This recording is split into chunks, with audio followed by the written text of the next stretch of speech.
selamat pagi. Sapa Indonesia Pagi kembali hadir mengisi ruang informasi Anda, Saudara, di hari ini, hari akhir pekan Anda di hari Sabtu 1 Agustus 2026. Bersama saya, Adisti Larasati. Dan saya, Bria Banatenaya. Awal bulan, Saudara, seharusnya kita lebih semangat lagi. Harus semangat, begitu. Apalagi ini bulan kemerdekaan, harus semangat 45. 45. Tapi bagaimana dengan saudara-saudara kita yang sekarang lagi dilanda kekeringan nih, Adisti? Karena lagi kemaraunya panjang.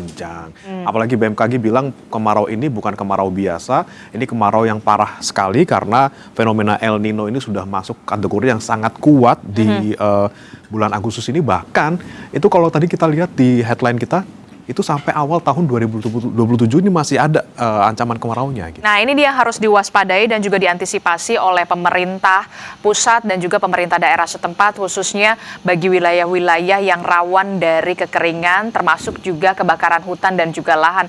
Ada berbagai macam titik panas yang sudah terdeteksi di wilayah Sumatera dan juga Kalimantan biasanya. Nah, ini yang harus diantisipasi oleh pemerintah daerah setempat, termasuk juga pemerintah pusat juga harus menyiapkan langkah-langkah mitigasi, salah satunya adalah dengan ketersediaan pasokan air bersih bagi kebutuhan rumah tangga, perkebunan, dan juga pertanian.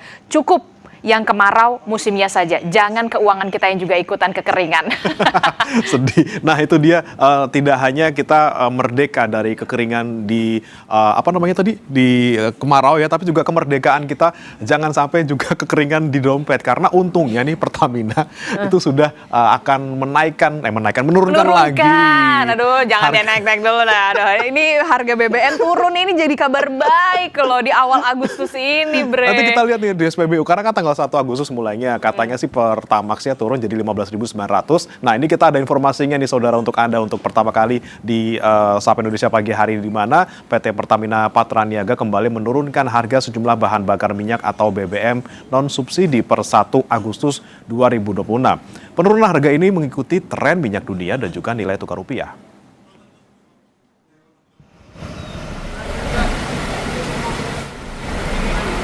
Penurunan harga berlaku untuk jenis Pertamax Turbo, Pertamax Green 95, dan Pertamax Ron 92.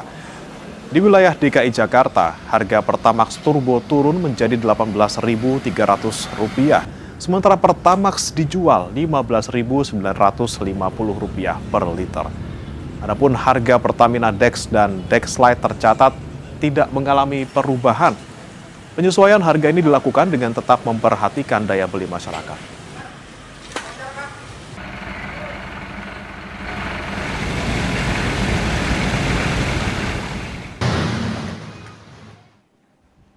Saudara, PT Pertamina Patraniaga resmi menurunkan harga BBM non-subsidi berlaku mulai 1 Agustus 2026. Di wilayah DKI Jakarta, Pertamax Turbo turun Rp1.000 menjadi Rp18.300 per liter.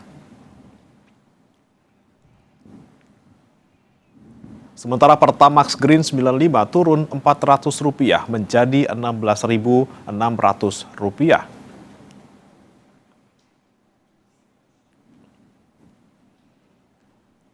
Untuk Pertamax Ron 92 kini dijual Rp15.950.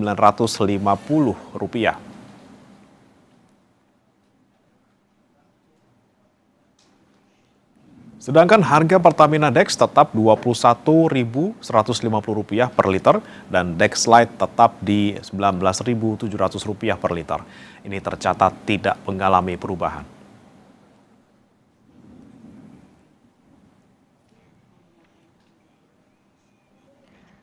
Kita beralih ke informasi lain, Saudara. Sedikitnya 50 rumah warga hangus terbakar di permukiman padat penduduk di kawasan Tallo, Makassar, Sulawesi Selatan.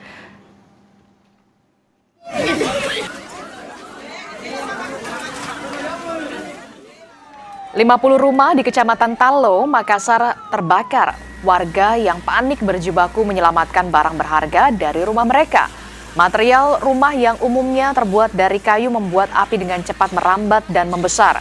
Proses pemadaman terkendala sempitnya akses ke lokasi. Untuk memadamkan api, 30 unit mobil pemadam kebakaran dikerahkan ke lokasi.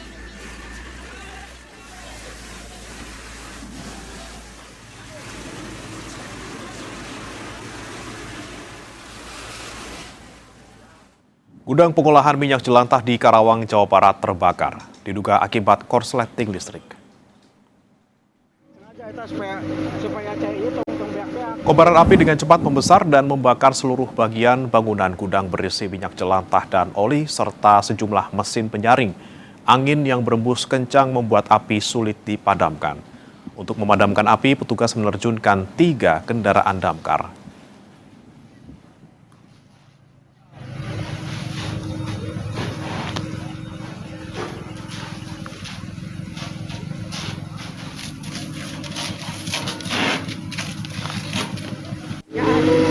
Coba sengaja itu supaya CI tong beak-beak, jadi nyemprot terus turun.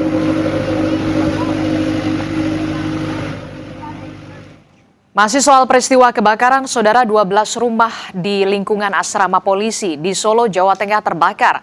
Api diduga berasal dari obat nyamuk bakar dari salah satu rumah warga. Posisi di dalam aspal. Api terlihat membesar di kompleks asrama polisi Panularan, Solo, Jawa Tengah pada Jumat sore. Petugas damkar dibantu relawan gabungan berjibaku memadamkan api dan mengevakuasi warga. Sejumlah warga mendapat perawatan medis karena sesak napas. Tidak ada korban jiwa dalam peristiwa ini, namun 10 keluarga terdampak akibat kebakaran ini. Polisi masih menyelidiki penyebab kebakaran.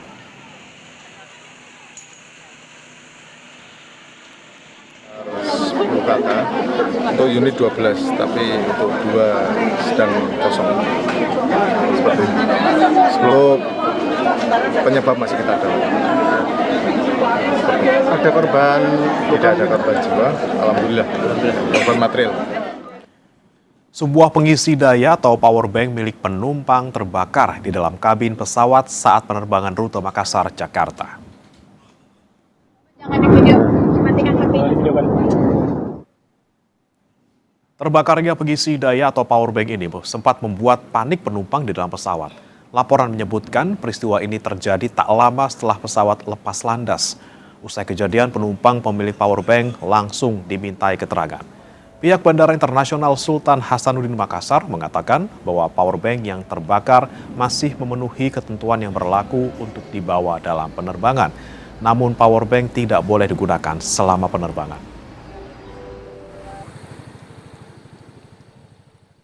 Terbakar, namun terjadi di dalam penerbangan. Jadi penerbangan Batik Air rute Bandara Sultan Hasanuddin menuju ke Bandara Soekarno-Hatta, dan kejadian tersebut terjadi saat penerbangan. Powerbank yang terbakar itu kapasitasnya 37 Wh watt atau watt hour yang memang masih masuk dalam kategori powerbank yang dapat dibawa dalam penerbangan. Kita beralih ke informasi lain, saudara. Kasus meninggalnya taruna Akademi Kepolisian di lingkungan Akpol Semarang terus diselidiki. Korban ditemukan tidak berada di barisan saat apel pengecekan personil jelang keberangkatan latihan integrasi ke Magelang. Pada Kamis malam, ratusan taruna dan taruni mengikuti rangkaian kegiatan pendidikan hingga apel pengecekan personil. Pada pemeriksaan pertama, seluruh taruna dinyatakan lengkap. Namun saat diperiksa ulang, satu taruna berinisial AMM diketahui tidak berada di barisan dan kemudian ditemukan di area gedung Hugeng di dalam kondisi mengalami luka serius. Korban sempat dibawa ke rumah sakit Akpol, namun nyawanya tidak tertolong. Korban, saudara, merupakan taruna baru berusia 19 tahun, pengiriman Polda Papua Barat. Hingga kini, kepolisian masih menyelidiki penyebab pasti meninggalnya korban dan belum menyampaikan kesimpulan atas peristiwa tersebut. Benar, tadi malam kurang lebih jam 19.30, almarhum ini ditemukan di lingkungan Akpol dalam kondisi luka, sedang melakukan penyelidikan tentu saja dengan menggali keterangan teman-temannya yang menemukan, yang tahu sebelumnya yang kemudian berinteraksi dengan korban ini sebelumnya. Seorang pilot maskapai Malaysia Airlines berkeluarga negaraan Malaysia ditangkap karena membawa 25 kg ekstasi dan 4 gram sabu saat tiba di Bandara Soekarno-Hatta. Pelaku memanfaatkan jalur khusus kru pesawat untuk menyelundupkan narkoba.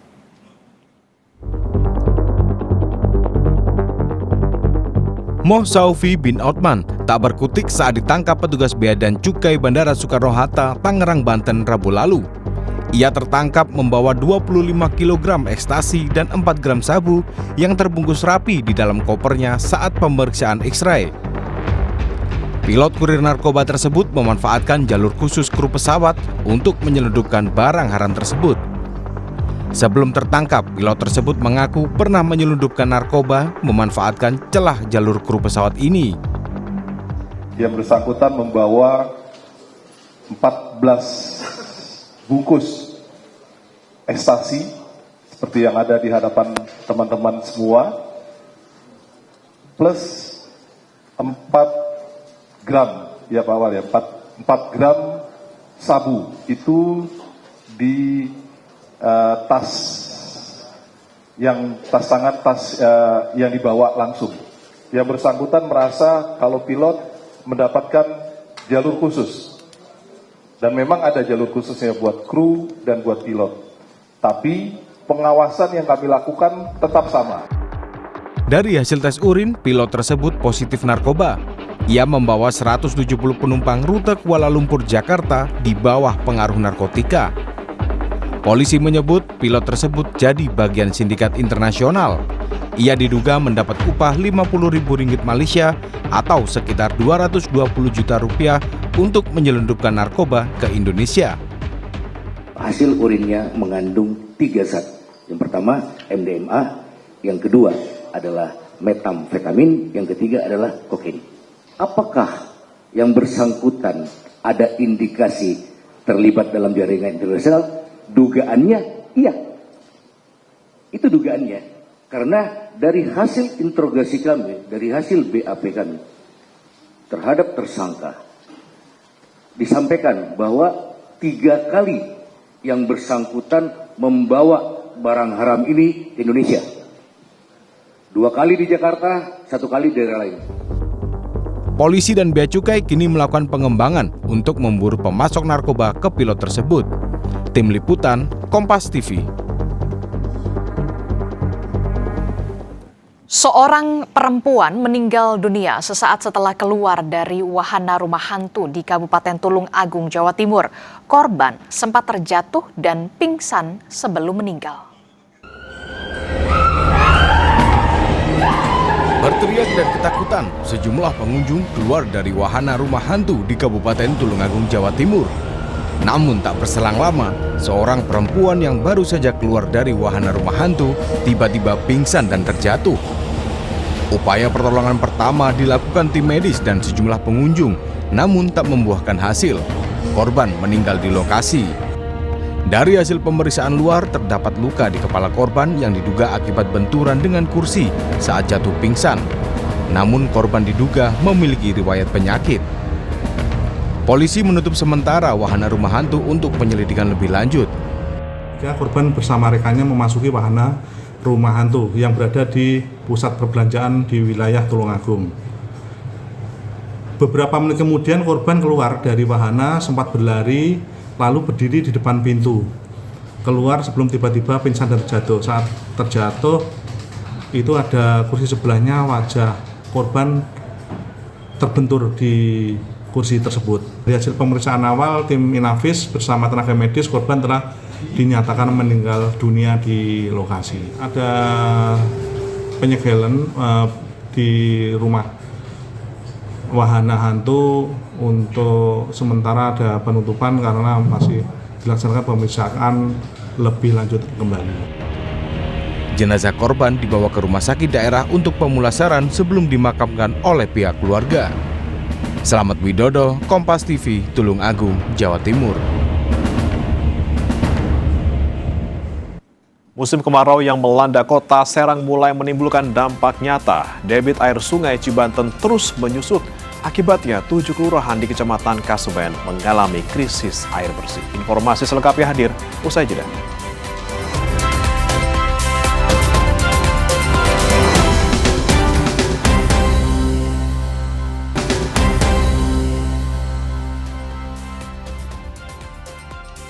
Karena musim kemarau dan cuaca panas ekstrim, sejumlah kawasan hutan dan lahan di Pangkal Pinang, Kepulauan Bangka Belitung terbakar. Tim BPBD setempat langsung memadamkan titik api agar karhutla tidak meluas.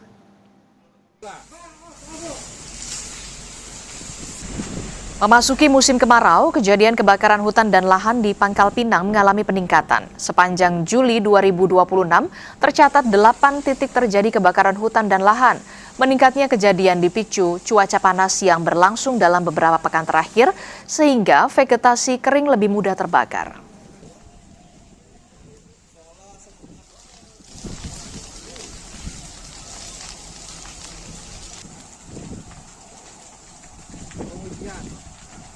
Pada awal bulan Juli kemarin, jadi memang ada potensi terjadinya selain kekeringan juga kebakaran lahan yang ada di wilayah Kota Pangkal Pinang. Sampai dengan hari ini untuk karhutla ya, yang kami tangani ini kurang lebih 8 lokasi yang kita tangani. Musim kemarau yang melanda kota Serang mulai menimbulkan dampak nyata. Debit air sungai Cibanten di sekitar Bendung Karet Kasemen terus menyusut selama 1 bulan terakhir. Akibatnya, 7 kelurahan di Kecamatan Kasemen ini mengalami krisis air bersih.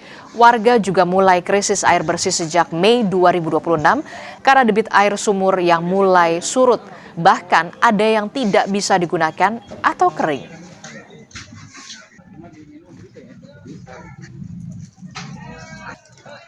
Kali Cibanten ini udah berapa lama nih? Baru sebulan.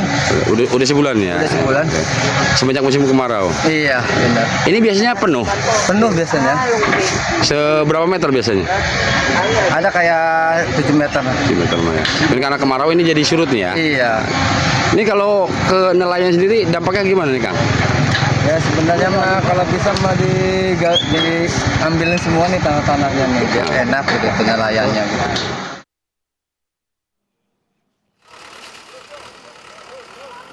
Di Gorontalo, sejumlah wilayah di Kabupaten Bone Bolango juga mengalami krisis air bersih. Pemda menyalurkan bantuan air bersih kepada warga di sejumlah desa yang terdampak kekeringan akibat musim kemarau. Pemerintah mencatat 4 kecamatan dan belasan desa mengalami sulit air untuk mendapatkan air bersih. Penyaluran air bersih akan dilakukan secara bertahap sesuai kondisi dan kebutuhan masyarakat wilayah terdampak. Masyarakat juga diimbau menggunakan air secara hemat selama musim kemarau masih berlangsung, serta terus memantau wilayah yang berpotensi krisis air bersih. 2 bulan ini panas kan? Selama 2 bulan itu juga tidak ada? Iya, 2 bulan atau 3 bulan ini. Ada sedikit-sedikit, udah ini. Terus? Kita orang batampung. Ada loyang, ada ember, kita orang isi situ air. Bertimba. Kalau memang tidak ada? Tergantung dari kita orang juga itu Pak. Bagaimana caranya mencari air? Kami deteksi mengalami kekeringan. Jadi ada 4 kecamatan, ada di Suwa Selatan, Tilong Kabila, Bulango Timur, dan di Kabila Bone. Jadi ada beberapa desa yang sudah dilaporkan, ada laporan dari para kades yang mengalami kekeringan dan kekurangan air bersih. Sehingga itu prioritas kita mendistribusi air pada beberapa titik untuk memastikan jangan sampai masyarakat kekurangan air bersih. Informasi terkini dari kekeringan di sejumlah wilayah di Indonesia kita tanyakan jurnalis Kompas TV sudah ada Suherdi di Serang, Banten, serta jurnalis Kompas TV Puspasari dan juga juru kamera Agustiar di Gorontalo. Kita ke Serang, Banten terlebih dahulu bersama Herdi. Herdi, debit air Sungai Cibanten ini kan kalau kita lihat terus menyusut.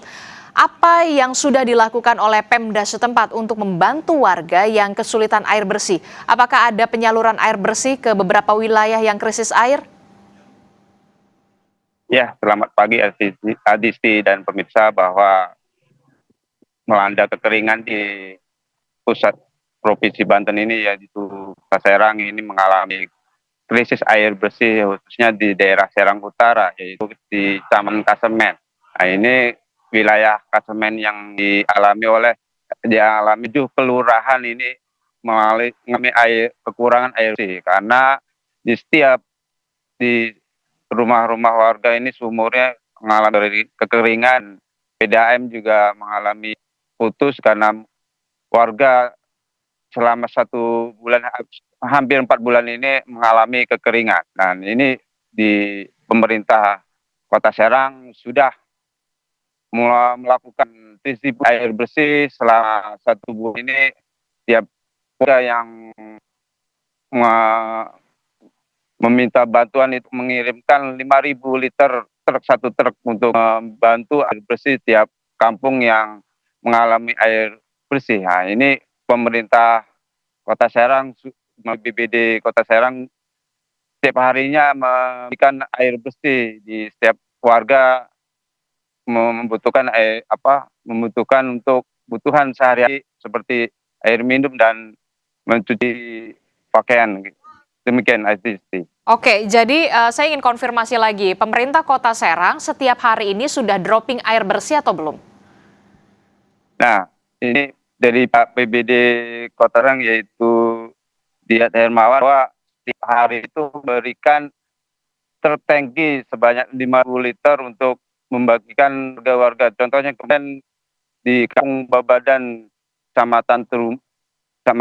Kampung Babadan Keluar Terumbu, Kecamatan Kasemen. Ini daerah yang sering setiap mengalami kemarau, ini warga kekurangan air bersih. Ini air sumur-sumur yang di rumahnya itu mengalami keringat. Demikian, Isti. Oke, jadi wilayah Kasemen ini adalah wilayah yang terdampak paling parah kekeringan di wilayah Serang, Banten. Tentu diharapkan ada atensi khusus juga sampai saat ini kepada Pemkot Serang untuk bisa melakukan dropping air bersih kepada warga di sana, termasuk juga untuk pengairan sawah di sana. Selanjutnya kita ke Gorontalo bersama dengan Puspa. Puspa, saat ini Anda berada di wilayah mana dan bagaimana pantauan titik kekeringan di sana? Kondisinya seperti apa? Ya, selamat pagi Risti dan saudara. Memang musim kemarau di Gorontalo yang sudah terjadi hampir 2 bulan belakangan ini di Gorontalo berdampak pada hampir seluruh wilayah di Provinsi Gorontalo, dan saat ini saya melaporkan langsung dari kawasan Danau Limboto. Dan memang kalau kita pantau saat ini dari Danau Limboto sekitar 200 meter dari tempat saya berdiri sebenarnya merupakan bagian dari Danau Limboto. Namun saat ini area yang sangat luas ini kemudian menjadi hamparan darat karena memang terjadi penyusutan air Danau Limboto akibat dari kemarau ini. Juga di wilayah lain seperti di Bone Bolango juga mengalami dampak dari kemarau ini. Terjadi kekeringan di sana di belasan desa, dan itu juga mempengaruhi sektor pertanian karena ada sawah dan juga pertanian jagung di sana yang berpotensi untuk gagal panen karena petani harus mengeluarkan modal yang lebih besar untuk menyewa pompa air untuk mengairi sawah yang sedang mereka tanami. Kemudian di Bone Bolango juga terjadi krisis air bersih, tapi pemerintah saat ini sudah menyalurkan bantuan air bersih kepada masyarakat yang terdampak di sana, Risti. Oke, jadi akibat musim kemarau atau kekeringan, Danau Limboto bahkan sampai menyusut airnya, begitu ya, kering, termasuk juga krisis air bersih juga terjadi di wilayah Bone Bolango di sana. Pemerintah daerah setempat sudah melakukan dropping air bersih. Nah, untuk periodenya setiap berapa hari sekali penyaluran air bersih ini dilakukan kepada warga terdampak di sana?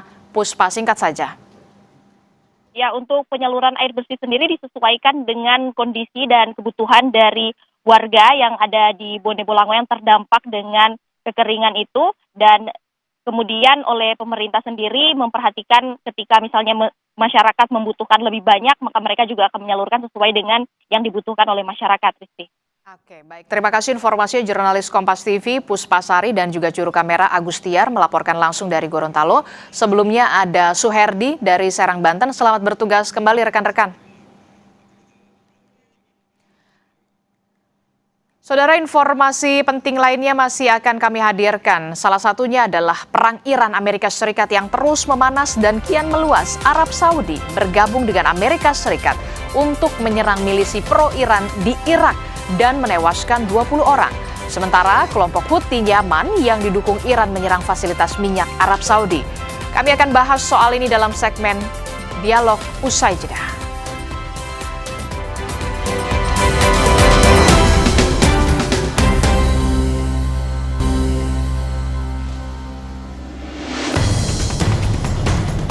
Perang Iran-Amerika Serikat terus memanas. Iran melakukan serangan dengan menargetkan wilayah Erbil, Irak. Target serangan Iran adalah kelompok oposisi Kurdi Iran, faksi separatis anti-Teheran dan pro-Amerika Serikat, serta fasilitas militer milik Amerika Serikat. Serangan drone Iran di Erbil, Irak terjadi di tengah peningkatan serangan balasan atas serangan Amerika Serikat ke Iran. Sementara, Komando Pusat Amerika Serikat atau CENTCOM mengklaim telah meluncurkan gelombang serangan ke sejumlah sasaran milik Korps Garda IRGC. Dalam rekaman yang dirilis CENTCOM memperlihatkan bangunan kendaraan dan kapal meledak. Lokasi dan waktu pengambilan rekaman tersebut tidak dapat diverifikasi secara independen. Dalam rilisnya, CENTCOM menyebut telah menghantam puluhan sasaran IRGC termasuk pusat komando militer, fasilitas rudal, dan drone. Perang pun makin meluas. Arab Saudi bergabung dengan Amerika Serikat untuk menyerang milisi pro-Iran di Irak beberapa waktu lalu dan menewaskan 20 orang. Serangkai ledakan terdengar di kawasan Al-Deir, Provinsi Basra, dan sejumlah kebakaran juga terjadi usai serangan di provinsi lainnya di Irak, Nineveh. Saudi mengaku bertanggung jawab atas serangan yang dilancarkan ke Irak sejak Perang Amerika Serikat-Iran dimulai. Keterlibatan Saudi dalam serangan patut diperhatikan karena kerajaan sebagian besar menolak untuk sepenuhnya terlibat dalam konflik. Bergabungnya Saudi dengan Amerika usai infrastruktur minyak dan kapal tankernya terbakar usai diserang milisi pro-Iran Houthi. Terus memanasnya perang Iran-Amerika Serikat, Pakistan sebagai mediator kembali mengupayakan jalur diplomatik untuk meredakan ketegangan di Timur Tengah. Juru bicara Kementerian Luar Negeri Pakistan, Tahir Hussein Andrabi bilang, upaya perundingan untuk mendamaikan kedua belah pihak terus berlangsung. We welcome all efforts aimed at sustaining cessation of hostilities and resumption of dialogue between Iran and the United States. Pakistan is engaged and will continue to play its role in this regard. Let me add that the negotiations between the parties are ongoing to normalize the situation, particularly the situation in the Strait of Hormuz, and as well to de-escalate. Namun, narasi berbeda disampaikan juru bicara Kremlin Iran. Ismail Baghaei menegaskan Iran tidak sedang melakukan negosiasi dengan Amerika Serikat. Baghaei juga kembali tekankan fokus Iran pada pertahanan dan bukan membahas poin-poin kesepakatan damai. زمانی که طرف مقابل مشغول اقدامات ایذایی و تجاوز علیه ایران هست، تمرکز ما بر دفاع هست. این مواردی که گفته شده بله میانجی ها ممکن هست پیام هایی را از طرف آمریکایی به ما منتقل بکنن در مورد تحولات جاری در منطقه، ولی در حال حاضر ما هیچ مذاکره‌ای با طرف آمریکایی نداریم.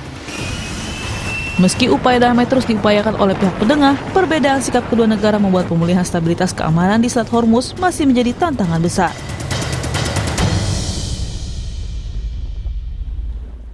Perang Amerika Serikat-Iran kian meluas, kesepakatan damai kian jauh dari harapan. Terlebih, Arab Saudi justru resmi terlibat dalam konflik militer terbuka bersama Amerika Serikat melancarkan serangan pro-Iran di Irak.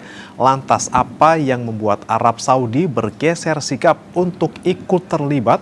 Bagaimana dengan negara teluk kawasan lainnya? Kita akan bahas bersama dengan pengamat Timur Tengah Hasibullah Satrawi dari sambungan daring. Selamat pagi, Assalamualaikum Mas Hasibullah. Waalaikumsalam, selamat pagi Mas dan pemirsa Kompas TV. Baik, Mas Hasibullah, kita perhatikan ini selama 2 minggu terakhir paling tidak konflik di Timur Tengah semakin memanas, tidak hanya antara Amerika Serikat dan juga Iran, tapi ada juga di sana Arab Saudi, kemudian Yaman, Jordania kena juga oleh Iran, Kuwait juga kena. Seperti apa sebenarnya yang terjadi di sana sekarang, Mas? Baik, terima kasih Mas. Saya ingin memulai dari perkembangan terbaru. Kalau dalam catatan saya ini masuk di hari ke-22 dari perang di bab kedua atau di hari 155 dari bab pertama yaitu tanggal 22 Februari perang ini dimulai. Kalau kita mulai dari perkembangan terbarunya, yang pertama ada kemungkinan serangan yang lebih besar, minimal kalau itu merujuk kepada pernyataan-pernyataan Gedung Putih atau bahkan elit-elit Amerika, bahkan juga Israel. Cuman memang masih ada kemungkinannya 50-50 apakah akan lanjut dengan perang atau serangan lebih besar ini atau justru akan mundur. Ini kalau bagi saya terus terangkan fase sampai sekarang, katakanlah dari awal perang sampai sekarang, ibarat pertandingan sepak bola ini seperti pertandingan di babak grup, di mana dimungkinkan terjadinya hasil yang imbang. Saya melihat dari awal sampai sekarang itu di berbagai macam kesempatan yang terjadi adalah serang menyerang. Walaupun katakanlah secara persepsi Iran dikatakan menang karena Amerika gagal mencapai targetnya, tapi kemenangan itu tidak dalam skor telak seperti 5-1 waktu timnas mengalahkan Kamboja atau 3-0 seperti semalam gitu ya. Tapi ini kemenangannya adalah kemenangan mengimbangi. Jadi Amerika sudah cetak gol, maka kemudian Iran dengan serangannya juga menciptakan gol. Cuman karena memang di fase grup, maka hasil imbang itu dimungkinkan dan Iran menikmati kemenangan itu gitu. Karena sekali lagi dengan hasil imbang maka dianggap Iran yang memenangi peperangan yang ada. Nah, persoalannya sejauh ini saya mencatat belum ada komitmen bahkan keputusan yang kuat terutama dari Trump untuk betul-betul masuk ke fase gugur, katakanlah tos-tosan melalui adu penalti sampai menjadi satu orang yang menang yaitu Amerika atau Iran. Nah, ini yang saya melihat Amerika bahkan dalam perkembangan terbaru sekalipun itu kegamangan yang luar biasa. Apakah dia akan masuk kepada fase tos-tosan atau justru akan coba serang sedikit dibalas lagi oleh Iran? Nah, yang terjadi sampai di bab kedua ini menurut saya upaya-upaya untuk meraba dan menunjukkan kemampuan. Tapi persoalannya Iran juga memiliki kemampuan-kemampuan yang ada. Dan yang agak lebih frustasi kalau bagi Amerika, jadi lagi-lagi kalau seperti sepak bola gitu ya, ini ibarat kayak pertandingan semalam gitu. Sampai 70 menit kok nggak gol-gol, kok nggak bisa dipastikan kemenangan. Ada sejenis frustasi yang dirasakan gitu ya. Karena sudah berbagai macam taktik dilakukan. Saya mencatat perang di bab kedua dimulai dari tanggal 10 Juli itu bagi saya Amerika datang dengan serangan yang jauh taktiknya berbeda daripada perang pertama. Yang mestinya diharapkan itu bisa memenangi peperangan ini gitu. Katakan mulai dari isunya yang selalu sampaikan di bab 2 ini clear, isunya adalah soal pembebasan Hormuz. Bukan soal rezim change atau apapun. Dan Trump meledakkan masalah perang kedua ini ketika Iran menyerang kapal yang melintas bukan di perairannya tapi justru di perairan Oman, ya, di Hormuz yang berbatasan dengan atau di sisi Oman. Nah, itu kan artinya secara hukum, secara isu itu jauh lebih menguntungkan bagi Amerika daripada di bab pertama yang sekali lagi tidak ada pembenarannya. Dan yang kedua yang ditanyakan oleh Mas yang kedua tadi pertanyaan terkait dengan katakanlah perubahan taktik mengenai perubahan-perubahan pemain. Kalau di bab pertama Israel begitu maju gitu ya, bahkan sejajar dengan Amerika, tapi kita perhatikan dari hari pertama bab kedua dimulai sampai sekarang paling tidak ada serangan yang dilakukan oleh Iran kepada Israel, dan Israel tidak secara terbuka juga melakukan serangan kepada Iran. Nah, ini yang saya bilang, ini saya tidak percaya kalau ini adalah sebuah ketidaksengajaan. Secara taktikal ini adalah sebuah kesengajaan yang bagi saya ini semakin didorong untuk menjadi kayak semacam perang saudara. Apalagi dengan tadi munculnya Arab Saudi ya. Arab Saudi coba didorong masuk bukan dengan menyerang Iran langsung loh Mas, tapi dengan menyerang Houthi. Jadi ada perbedaan. Amerika Serikat menghadapi Iran langsung, tapi Arab Saudi didorong menggunakan katakanlah menyerang milisi-milisi daripada Iran. Jadi beda dia berbeda dengan Amerika. Saya untuk membedakan kalau tulisan, jadi ada di bab kedua ini fase yang saya sebut sebagai dua AS. Cuman bedanya satu AS dengan huruf besar Amerika Serikat, yang kedua AS dengan huruf kecil yaitu Arab Saudi. Ini untuk membedakan secara tulisan saja gitu. Karena begitu AS besar saya sebutkan berarti merujuk kepada Amerika Serikat yang polanya adalah sama, dia mengomandani perang dengan Iran. Tapi AS kecil yang sekarang sudah mulai masuk dalam lintasan, dia targetnya adalah kelompok-kelompok kecil, milisi-milisi yang itu berkaitan dengan Iran, seperti Houthi di Yaman atau kelompok-kelompok milisi pro-Iran di Irak. Nah, bagi saya ini menyempurnakan bagian kedua tadi dari taktiknya. Ini menunjukkan kesan betapa Iran akhirnya bukannya nyerang Israel. Perang ini seakan-akan bukan perang Israel, bahkan bukan perang juga melawan Amerika. Karena Amerika serangannya jauh dari laut gitu ya. Jadi secara rudal-merudal tidak terlalu langsung. Yang sangat langsung adalah serangan Iran kepada negara-negara kawasan yang itu sekali lagi secara persepsi justru menimbulkan seakan-akan ini perang saudara. Nah, kerugian daripada Iran kalau ini dilanjutkan apa? Yaitu bahwa terkesan Iran menjadi negara yang bukan melawan Amerika atau apalagi melawan Israel, tapi seakan-akan dia menjadi agresor, menjadi negara yang melawan negara-negara tetangganya.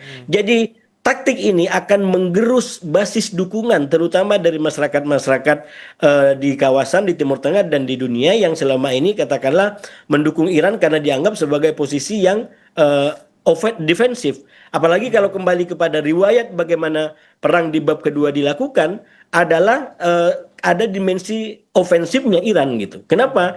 Karena Iran yang menyerang lebih dulu kapal-kapal yang melintas di sisinya Oman. Jadi itu menurut saya adalah sebuah perubahan taktik yang coba dilakukan oleh Amerika untuk memojokkan Iran. Tapi sekali lagi kalau dibaca perkembangannya hari ini, nampaknya ini belum efektif menurut saya. Jadi di bagian lain ketika kemudian Amerika setelah 13 hari melakukan serangan kembali lalu kemudian jeda sekarang itu saya katakan sedang mencoba juga berbagai macam hasil dari perubahan taktik yang dilakukan, termasuk kalau saya sampaikan Mas, perubahan taktik itu dimasukkan untuk melihat sejauh mana sikap dan dukungan daripada pendukungnya Amerika selama ini terutama NATO dan Eropa.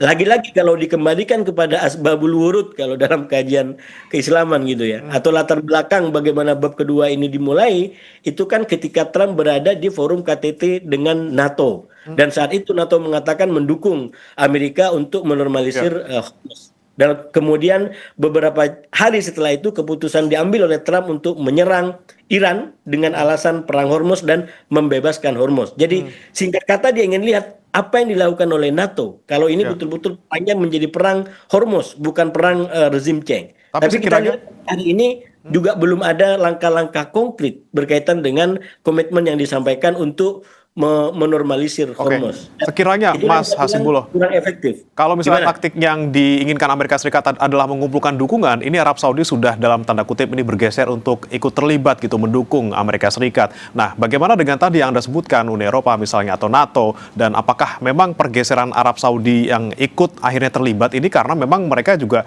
terdampak secara ekonomi secara langsung?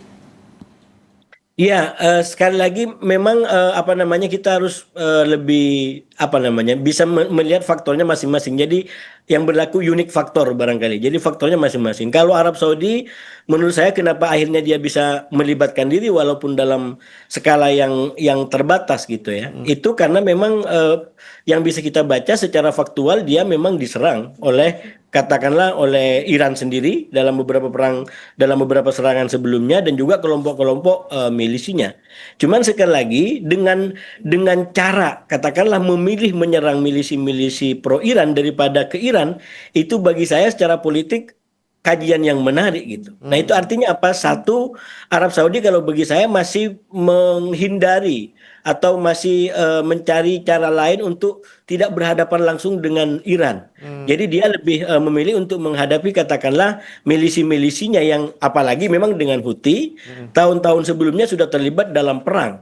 Dan sekali lagi cerita bagaimana Houthi bisa berdamai dengan Arab Saudi, saya melihat bukan cerita dalam pengertian legowo masing-masing ini kita harus berdamai, tapi ada katakanlah perkembangan politik global yang memaksa, yaitu yang saya bilang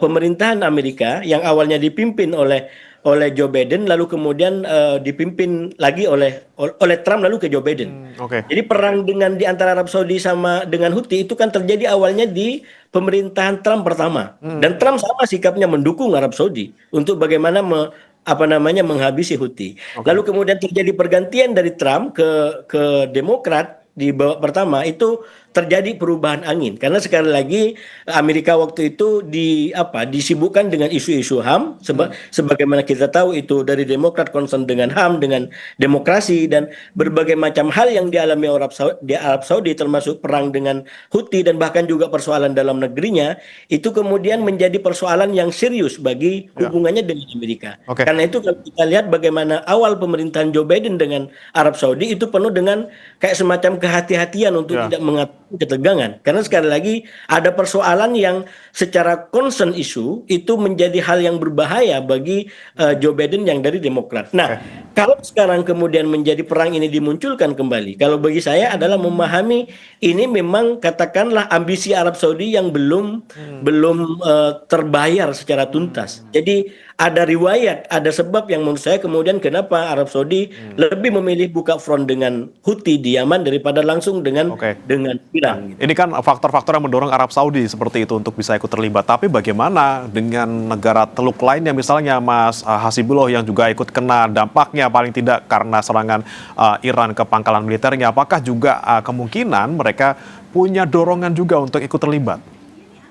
Ya, saya tentu saja tergantung bagaimana Arab Teluk ini menyikapi. Kalau disikapi secara emosional gitu ya, respon emosional, sangat mungkin mereka juga akan mengambil sebuah sikap yang cepat lalu mengambil tindakan untuk membalas langsung dan itu bagi saya sebuah fase perkembangan yang sangat menentukan untuk menentukan apakah perang ini menjadi perang regional yang bersifat total gitu. Kalau selama ini kan masih saya sebut sebagai perang regional terbatas di bab pertama terutama ya. Kalau di bab kedua ini kan lebih kecil lagi menurut saya. Ini perang bahkan saya sebut sebagai perang bertempo karena pola-pola serangannya mengikuti waktu-waktu tertentu dari jam tertentu sampai jam tertentu. Jadi beda-beda dengan bab pertama. Tapi kalau nanti kemudian negara Arab Teluk mengambil sikap dengan pertimbangan-pertimbangan emosional untuk membalas serangan-serangan Iran secara langsung, maka menurut saya itu bisa masuk kategori sebagai perang regional yang total. Walaupun mungkin kita lihat Amerika apakah akan masuk dalam pola seperti itu. Karena bagi saya Trump terutama walaupun nggak selalu diakui, dia begitu terpengaruh dengan katakanlah sikap-sikap di Kongres soal wewenang perang yang dia miliki, soal dukungan di sana, sehingga kalau dukungannya di Kongres menguat, itu di lapangan dia bisa menguatkan tekanannya gitu. Tapi kalau sinyalnya di Kongres agak lebih kritis kepada dia menggunakan istilah-istilah yang juga terukur. Jadi saya melihat Presiden Trump sangat dipengaruhi walaupun nggak dinyatakan oleh dinamika di Kongres di Amerika atau publik Amerika sejauh mana mendukung, sejauh mana tidak mendukung terhadap perang yang dilakukan. Sekali lagi, kalau Arab Teluk memilih untuk pertimbangan emosional, maka sangat mungkin memang dia akan membalas serangan-serangan ini. Karena saya sampaikan dari awal, Arab Teluk secara politik, secara ekonomi menjadi pihak yang paling dirugikan dari perang ini sejak dari bab pertama sampai bab. Kita tinggal lihat gitu ya Mas, apakah kemudian emosional yang dikedepankan kemudian mereka juga ikut terlibat nantinya, tapi kita nggak tahu ke depannya. Tapi kita bicara soal antara Amerika Serikat dan juga Iran, Mas Hasibullah, dibilang masih ada backdoor diplomasi di belakang. Pakistan bilang masih berusaha untuk menjadi mediator, masih berusaha agar diplomasi tercapai, kesepakatan bisa tercapai. Ini beneran terjadi nggak di belakang? Atau sebenarnya kita udah bisa pesimis saja bahwa tidak akan ada lagi perundingan maupun kesepakatan ke depannya? Ya, sebenarnya dengan gambaran seperti di pertandingan di fase grup saya bilang tadi, ini kedua belah pihak sudah sampai kepada hasil mentok, kepada hasil yang seimbang. Kalau memang mau diciptakan penentu siapa yang menang siapa yang kalah, harus bergeser dari fase grup kepada fase gugur, dan itu artinya harus berani tos-tosan. Nah, saya melihat untuk tos-tosan bagi Amerika itu juga masih terlalu besar. Ini spekulasinya, kemudian kalkulasi yang harus dilakukan. Dan saya masih mengikuti dan mencerna apakah yang diancamkan sekarang, eskalasi kurang lebih 2 minggu dan dikatakan juga mungkin akan melibatkan Israel, apakah akan menggunakan ke sana. Saya yakin dengan pengalaman bab pertama, Trump juga sangat rasional, tidak langsung mau ikut apa yang disampaikan oleh Israel, karena kalau mau belajar dari pengalaman yang ada, terutama bab pertama, semua kebingungan dan deadlock yang dialami Amerika hari ini, bagi saya faktornya adalah karena dia mengikuti bujuk rayu daripada Netanyahu. Jadi kalau kemudian dia mau ikut lagi, sangat mungkin dia akan justru makin dalam terjebak di dalam persoalan-persoalan yang sekarang dikunci oleh Iran. Sekali lagi kalau kemudian sekarang menjadi imbang, karena Iran juga punya kekuatan bisa mengimbangi, baik di medan tempur maupun di medan diplomasi. Itu deadlocknya, itu yang membuat Amerika tidak punya kartu. Dia masuk ke diplomasi, Iran juga pakai kunci. Dia akan menguncinya dengan isu Hormuz. Dia masuk kepada medan tempur, dia juga punya kunci. Nah ini yang akhirnya sekarang membuat Amerika maju mundur kena dan tidak punya strategi yang bagus bagaimana perang ini diakhiri sesuai dengan kepentingannya, sesuai dengan harapan yang dia butuhkan. Oke, kita lihat ya. Mas terakhir Mas sedikit, saya tadi mengasih contoh sedikit dan di situ kemudian Arab Teluk menjadi kunci. Kalau saya tadi menggunakan respon emosional, karena sesungguhnya ada respon yang sifatnya bukan emosional, katakanlah yang lebih matang, yaitu tentang strategi kawasan pengamanan di Timur Tengah ke depan. Tidak harus bermusuhan dengan pihak manapun, tapi juga tidak perlu menjadi katakanlah menjadi bagian daripada grand skenario yang tertentu yang justru membuat Timur Tengah berada dalam kekacauan seperti yang ada sekarang. Semoga nih negara Teluk di sana tidak terpicu emosinya, tidak mengikuti taktik yang sedang dimainkan oleh Amerika Serikat, dan semoga konflik di Timur Tengah ini tidak meluas ya Mas ya, paling tidak udah sampai Arab Saudi saja, kemudian ke Irak dan juga ke Yaman. Kita harap juga segera berakhir, dan kita berharap juga diplomasi backdoor tetap berlangsung dan ada kesepakatan ke depannya. Ya kita nggak tahu ke depannya, tapi kita berharap sama-sama. Terima kasih Mas Hasibullah Satrawi, pengamat Timur Tengah, sudah bergabung di Sapa Indonesia Pagi. Wassalamualaikum. Waalaikumsalam warahmatullahi wabarakatuh. Saudara, jangan beranjak, Sapa Indonesia Pagi masih akan kembali dengan informasi lainnya. Usai jeda berikut, musim kemarau tahun ini bukan sekedar kemarau biasa. BMKG mengeluarkan peringatan dini di mana fenomena El Nino yang memicu kekeringan di sejumlah wilayah Indonesia akan bertahan hingga awal 2027. Lalu apa langkah tanggap darurat pemerintah? Kami akan bahas usai jeda berikut.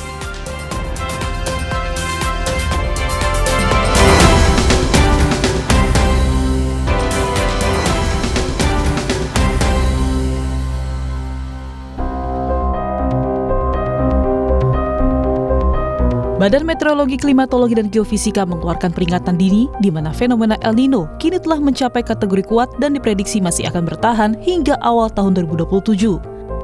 Di beberapa wilayah di Indonesia, dampak El Nino mulai dirasakan warga. Di berbagai daerah, hujan makin jarang turun, tanah pun mengering.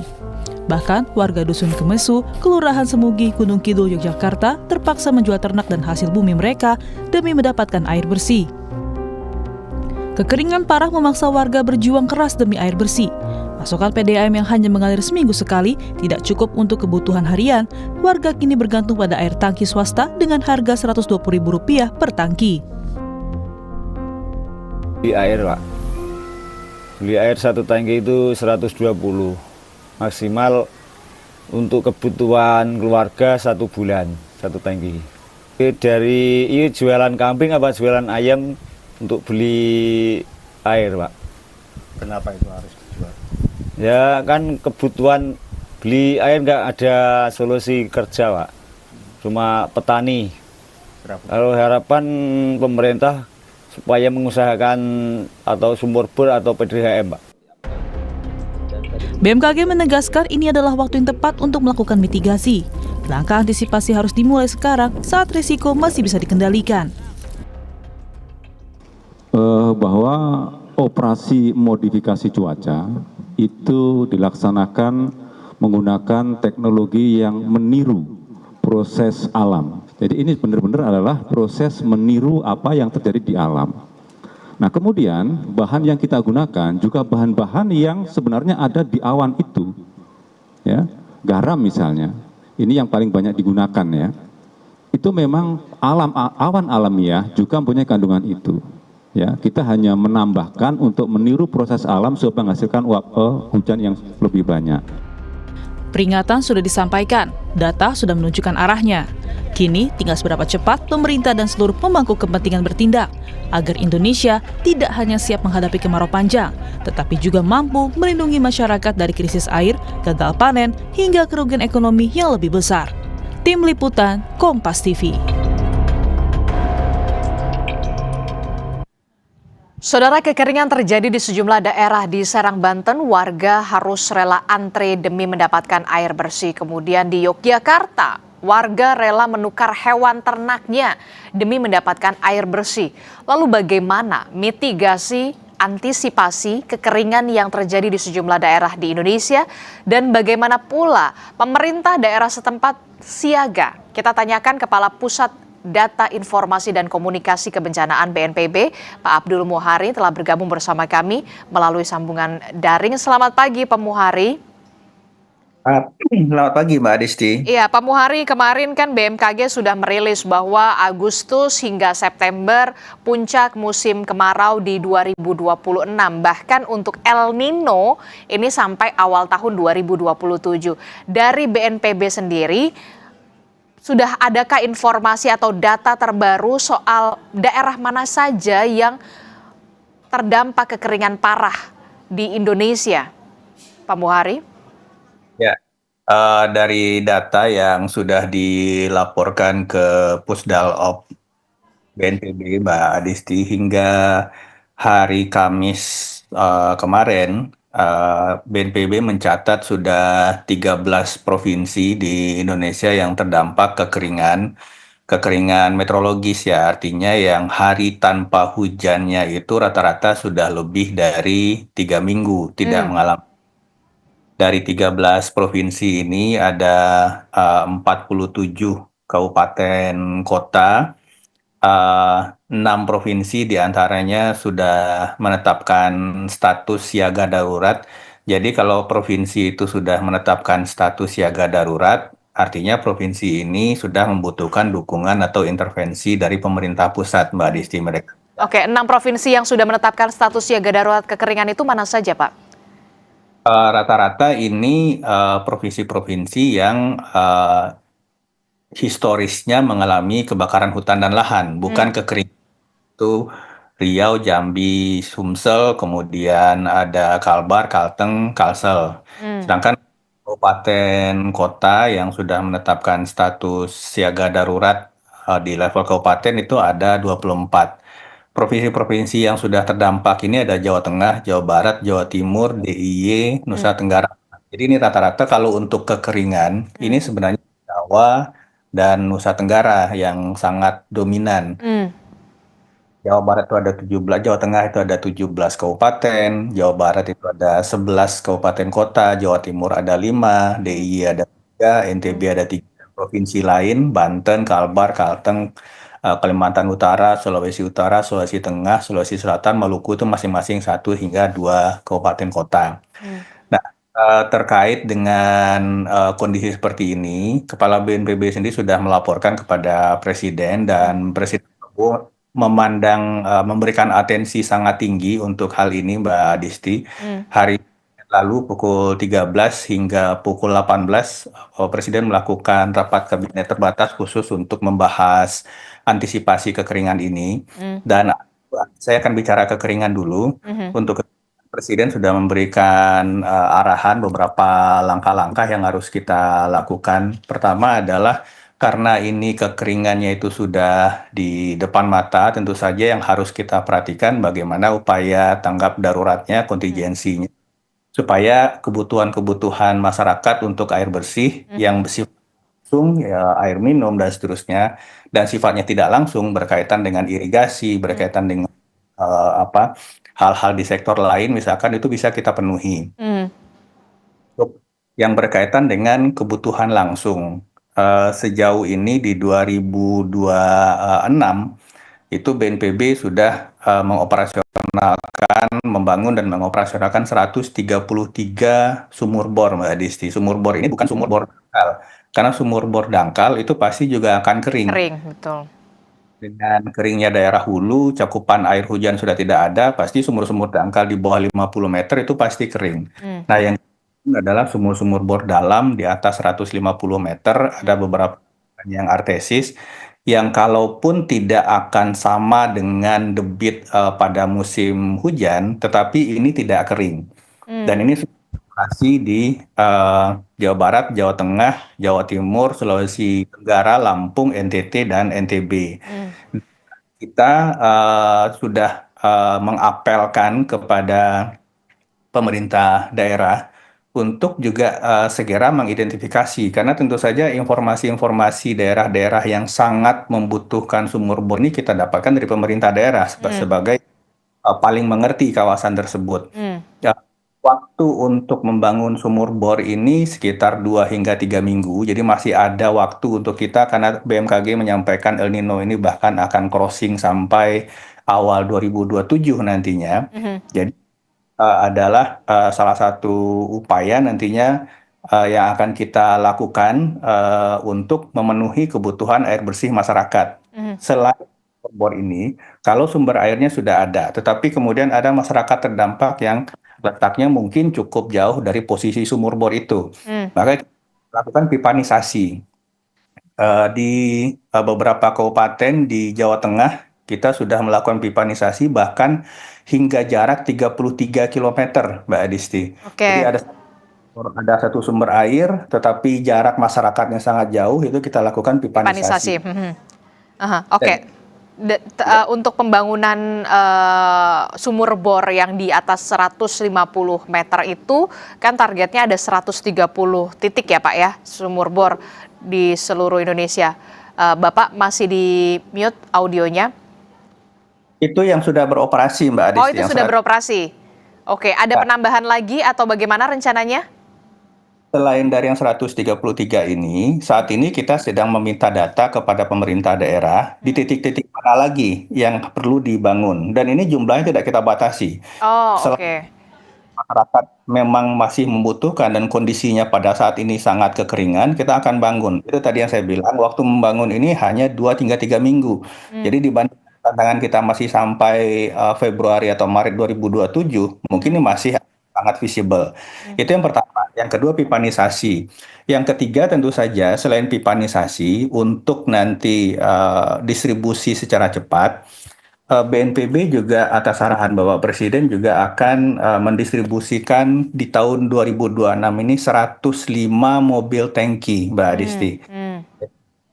Ada beberapa kabupaten kota yang memiliki armada mobil tangki juga, tapi juga ada yang tidak ada. Ini kita akan lengkapi. Bapak Presiden bahkan menyampaikan akan menambah jumlah armada mobil tangki yang saat ini disiapkan oleh BNPB yang 105 ini. Bapak menambah kalau keperluan masyarakat masih di atas itu. Yang penting perintah Bapak Presiden adalah jangan sampai ada yang krisis air bersih. Air bersih ini terhambat. Dan yang ya, tentu saja kalau sumber air darat sudah bisa kita optimalkan, sumber airnya ada, distribusinya bisa kita lakukan. Yang kedua adalah secara garis besar itu yang sumber dari udara. Tadi dalam visual kita menyaksikan BMKG menyampaikan operasi modifikasi cuaca. Ini dilakukan multisektor, BNPB, BMKG, Kementerian Kehutanan juga melakukan untuk Karhutla dan seterusnya.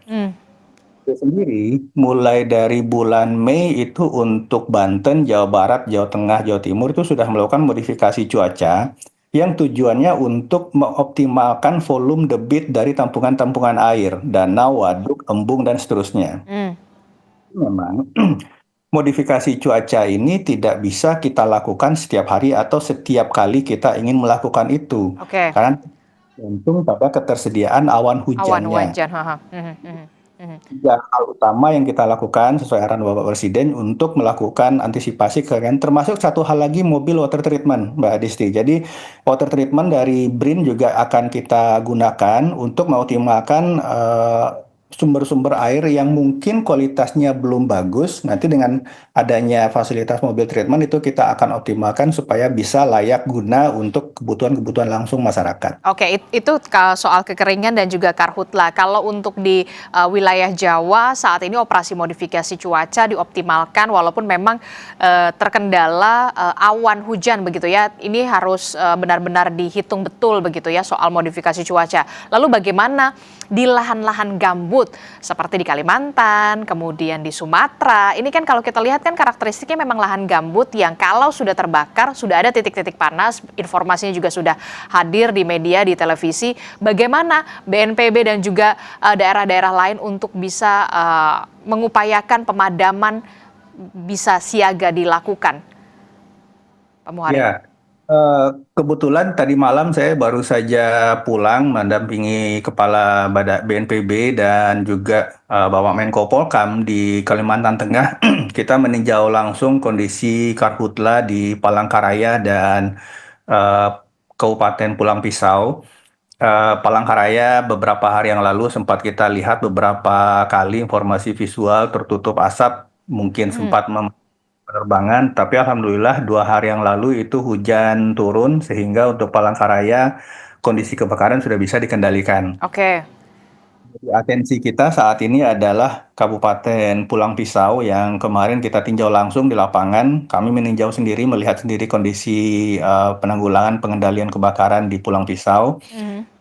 Ada beberapa hal juga yang kita lakukan, tentu juga ini sesuai dengan arahan Bapak Presiden. Pertama adalah optimalisasi Satgas Darat. Jadi bagaimanapun untuk pengendalian karhutla ini, Satgas Darat itu paling berperan sebagai ujung tombak. Nah, kendalanya adalah kebakaran hutan ini biasanya terjadi di tempat-tempat yang aksesibilitasnya sulit. Iya, sumber airnya. Airnya sulit. Nah, kemarin kita sudah ada solusi untuk ini. BNPB akan mengoptimalkan yang namanya portable water tank, Mbak Adis. Portable water tank ini adalah tempat-tempat air yang bisa kita lipat, kemudian kita taruh lagi di tempat-tempat titik-titik tertentu, itu hingga 6.000 liter atau 6 ton air. Nah, kemudian sumber airnya dari mana? Sumber airnya ini, si portable water tank ini akan diisi oleh helikopter waterbombing kita. Saat ini di setiap provinsi yang rawan karhutla, Riau, Jambi, Sumsel, Kalbar, Kalteng, Kalsel, itu sudah mendeploy 2 unit hingga 7 unit heli waterbombing. Plus patroli dan 3 hingga 5 unit pesawat karavan untuk modifikasi cuaca. Ini Satgas. Jadi ada tiga tipe, heli patroli, heli waterbombing, dan pesawat karavan untuk modifikasi cuaca. Rata-rata di setiap provinsi prioritas yang 6 tadi itu 7. Nah, kemudian diisi oleh heli waterbombing, ini yang kemudian akan dimanfaatkan oleh teman-teman untuk melakukan pemadaman. Itu saja, waterbombing terus bekerja di lapangan. Oke, kita harapkan tentu saja langkah-langkah dan arahan dari Presiden Prabowo Subianto yang sudah matang ini untuk bisa mengantisipasi adanya kekeringan yang kita sudah prediksi akan terjadi di bulan Agustus sampai September, termasuk juga dampak El Nino sampai awal tahun 2027 ini bisa dilewati bersama-sama, termasuk juga soal antisipasi dan juga upaya yang sudah dilakukan oleh pemerintah pusat. Terima kasih Kepala Pusat Data Informasi dan Komunikasi Kebencanaan BNPB, Pak Abdul Muhari, telah bergabung bersama kami. Sehat selalu Bapak. Assalamualaikum, selamat pagi. Saudara, informasi penting lainnya masih akan kami hadirkan. Salah satunya dari Gubernur DKI Jakarta, Pramono Anung, yang meminta pengelola mal dan perkantoran yang meninggikan pagar di sekitar bangunan untuk kembali membongkarnya. Informasinya hadir usai jeda.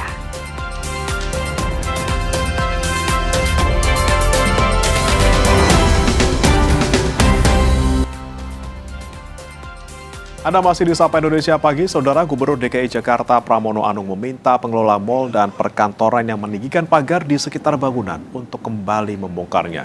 Pramono meyakini kondisi Jakarta akan tetap aman dan kondusif.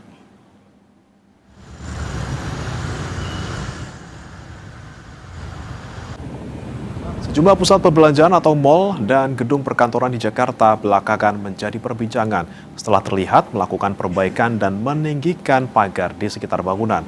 Salah satunya upaya pengerjaan peninggian pagar yang tengah dilakukan pihak Mall Blok M, Jakarta Selatan. Gubernur DKI Jakarta Pramono Anung mengaku telah mengamati adanya pemasangan pagar yang lebih tinggi di sejumlah mal dan perkantoran. Menurutnya, pemasangan pagar tersebut kemungkinan dilakukan karena adanya kekhawatiran terhadap situasi keamanan. Namun ia bilang akan meminta pihak pengelola mal dan perkantoran membongkar pagar tersebut.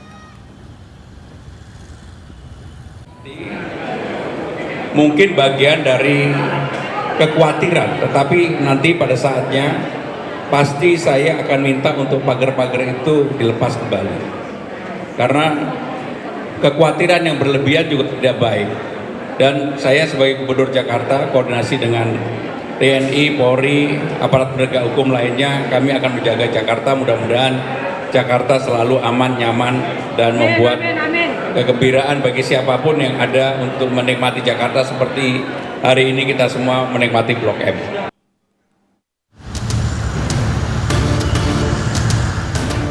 Istana Kepresidenan dan kalangan pengusaha membantah isu fear-mongering atau penyebaran ketakutan terkait adanya potensi kerusuhan di balik fenomena pemasangan pagar tinggi di sejumlah mal. Istana dan pengusaha menegaskan iklim keamanan dan investasi di Indonesia dalam kondisi stabil. Kita aman, jadi kita jangan memperbesar berita-berita yang tidak baik. Berita-berita yang menebar ketakutan itu sebaiknya diklarifikasi juga. Teman-teman wartawan kan bisa cek sendiri. Bisa bikin cek fakta benar nggak fear-mongering yang sedang beredar itu, ketakutan-ketakutan yang sedang beredar itu betul-betul nyata apa tidak. Teman-teman bisa cek di lapangan. Saya rasa kita harus optimis ya, keadaan negara kita baik. Senada dengan Istana, Ketua Umum Apindo Shinta Kamdani menjelaskan pemasangan pagar merupakan prosedur keamanan internal manajemen gedung tertentu dan bukan disebabkan ancaman bencana atau gejolak keamanan massal. Sementara pengusaha James Riyadi memastikan pusat perbelanjaan di bawah grup Lipo tidak dipagari. Saya juga belum, ini kan mungkin melihat kondisi yang ada, mereka mungkin ya supaya berhati-hati aja gitu. Saya terus terang belum bicara sama pemilik, jadi mungkin ada alasan-alasan, lebih alasan keamanan aja gitu supaya lebih ya nggak ada ini ya, bukannya hanya karena kebetulan saat ini gitu loh, tapi ya mungkin memang supaya mereka bisa menjaga aja dari situasi keamanan. Nanti ya kami mungkin ngecek gitu, tapi kita sih nggak ada kekhawatiran bahwa semua harus memagari atau dari situasi itu, enggak sih. Pasti tidak. Yang terjadi 10 tahun ini ada pagar itu semua mal-mal Lipo kita bongkar, kita turunkan. Ya, jadi mari kita semangat semuanya. Hati-hatian pengusaha itu bisa dimengerti. Memang ini zamannya akan lebih banyak gejolak. Berarti apa? Struktur keuangan setiap perusahaan, struktur keuangan negara dan sebagainya memang harus ditata lebih baik daripada dulu. Kalangan pengusaha mengimbau masyarakat untuk tetap optimistis. Asalnya, sektor retail dan perekonomian nasional saat ini diklaim terus berjalan dan tumbuh. Alfania Rizky, Arif Rahman, Kompas TV, Jakarta.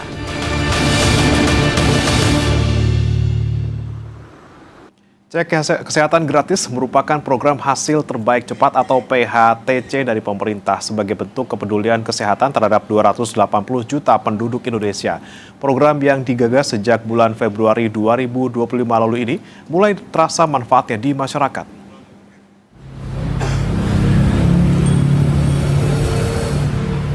Salah satu penerima manfaat langsung cek kesehatan gratis adalah Sri Witari. Warga Batu Tulis, Kecamatan Bogor Selatan, Kota Bogor ini mempunyai riwayat obesitas. Awalnya berat badannya mencapai 130 kg. Namun, setelah hampir setahun melakukan cek kesehatan gratis di Puskesmas Bogor Selatan, Sri mampu menurunkan berat badannya hingga di angka 95 kg. Sri merasa senang karena selain bisa menurunkan berat badan, dia juga bisa memeriksa secara rutin kesehatan tubuhnya. Ada kok bisa sih, ya hitungannya nggak 1 tahun ya, kalau saya berat badan turunin nggak 1 tahun, cuman kok bisa kayak gini. Saya cuman bilang coba deh nyobain ke Posyandu, terus tanya-tanya tentang CKG, nanti manfaatnya juga kerasa sendiri. Saya cuma bilang gitu doang. Ada juga Karina Rahmawati, penyintas tuberkulosis TB yang saat ini masih berjuang menuntaskan pengobatan. Beberapa bulan lalu, Karina mengalami sesak napas yang tak kunjung sembuh. Ia pergi ke puskesmas dan mengikuti screening CKG, dirujuk sampai penyebab sesak napasnya adalah kuman TB. Ketika tegak diagnosis, Karina justru melapor kepada puskesmas dan meminta keluarganya untuk di-screening juga untuk memutus mata rantai penularan. Pendampingannya ada kunjungan rumah, lalu ada screening kesehatan, lalu ada juga pemantauan peminuman obat selama 3 bulan ini. Pendampingan itu dilakukan ke seluruh anggota keluarga juga, Ibu ya? Betul, yang terkena, yang positif TB dan yang negatif TB. Sementara itu, Kepala Puskesmas Bogor Selatan, Maria Yuliana berharap masyarakat yang memanfaatkan program cek kesehatan gratis semakin banyak setiap harinya. Agar masyarakat mengetahui, CKG tidak hanya sekedar pemeriksaan tapi juga tahu status kesehatannya. Sementara mereka yang ketahuan memiliki risiko kesehatan akan langsung ditindaklanjuti, baik itu berupa pemeriksaan kesehatan lanjutan, pendampingan, hingga pengobatan. Nah, bagaimana sih prosesnya di Puskesmas Bogor Selatan? Sebetulnya sama ya seluruh Indonesia. Jadi pasien itu bisa mendapatkan CKG lewat Satu Sehat Mobile, daftar begitu, atau langsung datang ke puskesmas, atau bisa juga puskesmas melakukan layanan CKG baik dalam gedung maupun luar gedung, begitu ya. Jadi ketika mereka datang itu kan ada screening kesehatan mandiri. Nah, screening kesehatan mandirinya itu kemudian diisi baik secara mandiri ataupun diisikan oleh petugas bisa pada saat datang. Lalu kemudian dari resiko-resiko apa yang ada di screening kesehatan mandiri itu lalu kami tindak lanjuti. Data Kementerian Kesehatan per akhir Juli 2026, sudah lebih dari 70 juta masyarakat yang menerima manfaat cek kesehatan gratis. Jawa Barat sebagai provinsi dengan penduduk terbanyak, sudah 8,8 juta lebih masyarakat ikut.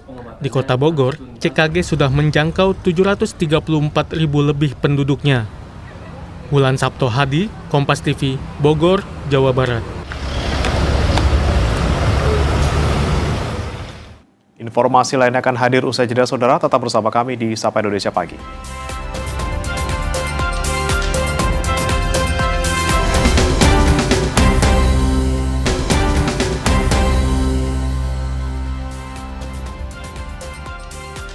Kita sudah tiba di paruh akhir Sapa Indonesia Pagi hari ini dan terima kasih sudah menyaksikan Sapa Indonesia Pagi. Saya Adisti Larasati. Dan saya Breman Atenaya undur diri. Selamat pagi, selamat berakhir pekan. Sampai jumpa.